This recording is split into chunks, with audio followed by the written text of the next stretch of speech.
আমরা 6 জন একসাথে থাকলে আর কারো দরকার হয় না। প্রায় 1 বছর পর দেখা, কিন্তু বিশ্বাস করো 1 সেকেন্ডও মনে হয়নি আমরা এতদিন পর একসাথে হয়েছি। সেই ক্লাস 3 বন্ধুত্ব। আজ মেঘার বাড়ি কালী পুজো, তাই যাওয়ার আগে একটু মিষ্টি কিনে নিলাম।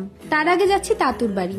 তাতু মানে আমার স্কুলের বেস্ট ফ্রেন্ড, সেই 3 থেকে একসাথে। আমরা দুজনে হাঁটতে হাঁটতে যাচ্ছি এখন খুশির সাথে দেখা করতে। আরে এ খুশি সে খুশি নয়, আমাদের বন্ধু খুশি। রাস্তায় দাঁড়িয়ে 3 জনে অপেক্ষা করছি অমৃতার জন্য।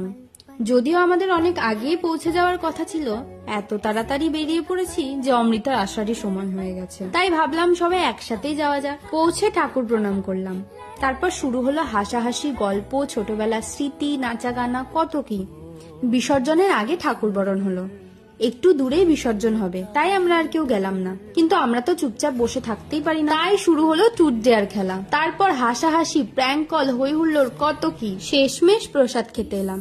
আর বুঝতেই পারিনি কখন যে বাড়ি ফেরার সময় হয়ে গেল। স্কুলের দিনগুলোর মতো এই দিনটাকেও খুব মিস করব।